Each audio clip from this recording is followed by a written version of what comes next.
Olá pessoal, Corneteiro FC na área para mais uma vez falar do futebol pelotense. Vamos analisar Pelotas 0, Esportivo 2.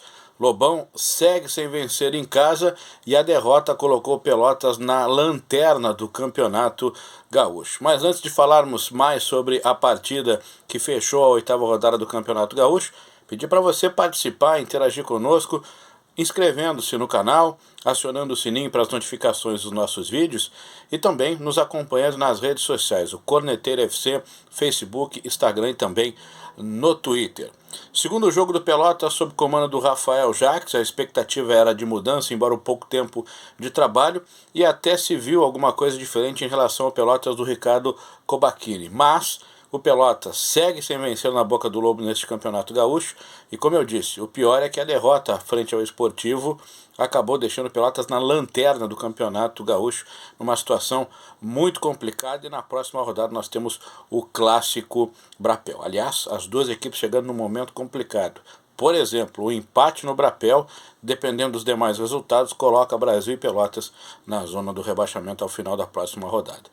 Mas o jogo desta quinta-feira, o Pelotas teve, no primeiro tempo, iniciativa. Foi quem propôs o jogo, claro, jogava em casa, precisava do resultado, foi para cima do Esportivo, teve iniciativa, teve posse de bola, ocupou o campo ofensivo, teve chances de gol, acertou bola na trave, mas quem foi efetivo foi a equipe comandada pelo Gustavo Papa. O Esportivo venceu por 2-0, o resultado construído na primeira etapa. O Pelotas teve 4, 5 oportunidades, 2 bem claras de gol, como eu disse, acertando uma bola na trave, e o Esportivo, no momento que conseguiu chegar efetivamente, nas 2 chances claras que teve, a equipe de Bento Gonçalves marcou os gols com o Juninho Tardelli.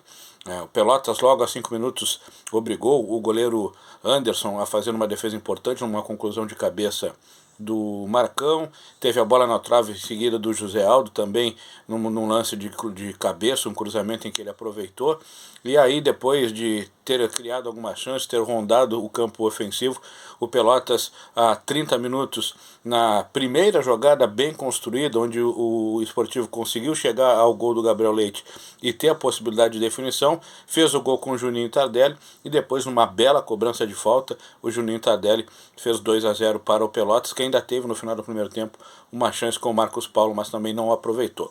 Pelotas teve oportunidade, criou chances de gol, mas faltou qualidade e também tranquilidade no momento do acabamento, de definir as jogadas. O time em relação ao Pelotas do Ricardo Cobachini. O Jacques, precisando do resultado, colocou juntos no ataque Marcão e Marcos Paulo. No primeiro momento esperava que os dois pudessem fazer um jogo mais de área, mas o Marcos Paulo se movimentando bastante, nos primeiros 10, 15 minutos, uma troca de posição interessante entre o Marcos Paulo, o Zé Aldo, o José Aldo, e também o Bustamante, invertendo os lados, a troca de posição centralizada. Depois voltou a ser aquele Pelotas muito definido, muito posicionado, com o Bustamante ficando pela direita, o Zé Aldo pela esquerda e o Marcos Paulo mais centralizado.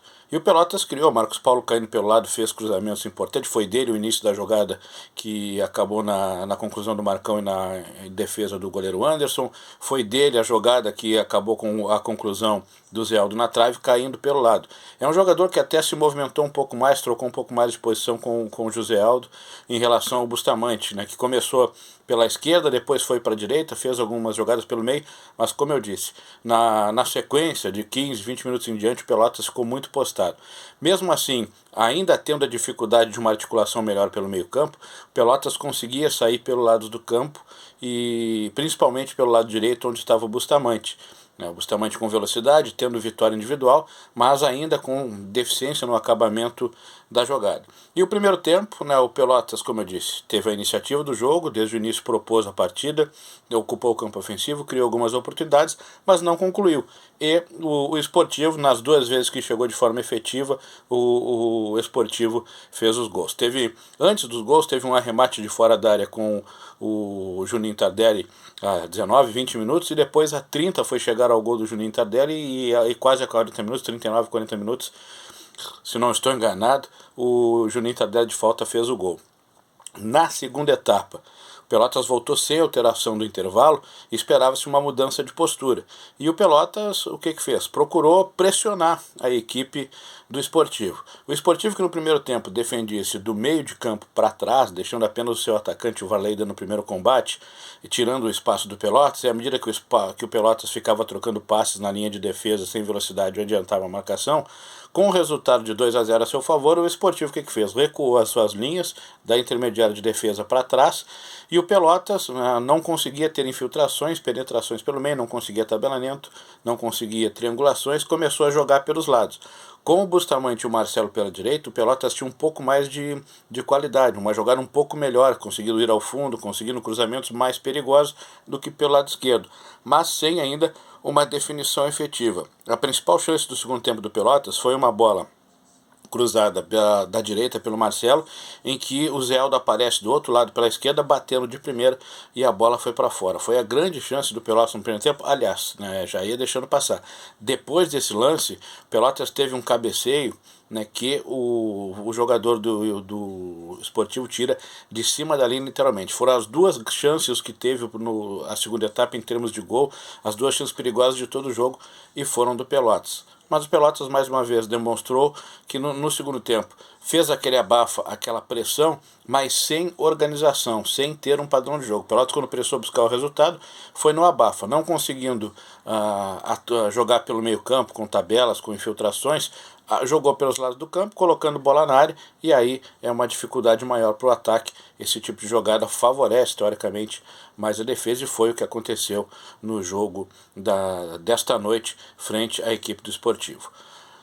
Deu para ver alguma diferença do Pelotas? Deu. Foi um Pelotas que, quando conseguiu sair pelos lados do campo, já que mais uma vez teve dificuldade na articulação, quando conseguiu sair pelos lados do campo, quando conseguiu espaço na defesa do Sportivo, foi uma equipe que, do meio para frente, imprimiu velocidade, uma equipe mais veloz, com um pouco mais de intensidade em relação ao time do Ricardo Cobalcini. Mas ainda segue uma equipe desorganizada. No momento que precisa pressionar, o Pelotas vai para o abafa de qualquer maneira e não consegue jogar, não consegue demonstrar um padrão de jogo, ficando uma presa fácil para o adversário que se fecha e obriga o Pelotas a jogar a bola na área. O Jax precisa de mais tempo para trabalhar? Precisa, é claro. Foram poucos tempos de treinamento entre um jogo e outro.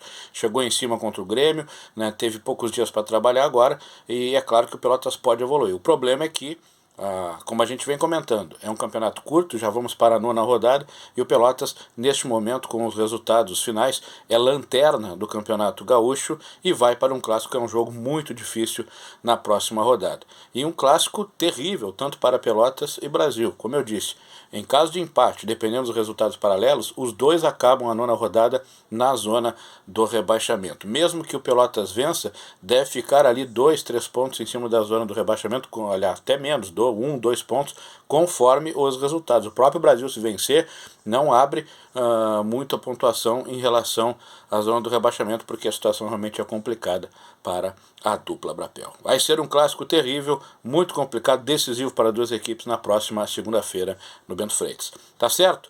Lembrando você, te inscreve no canal, acione as nossas notificações e acompanhe as redes sociais do Corneteiro FC. Abraço!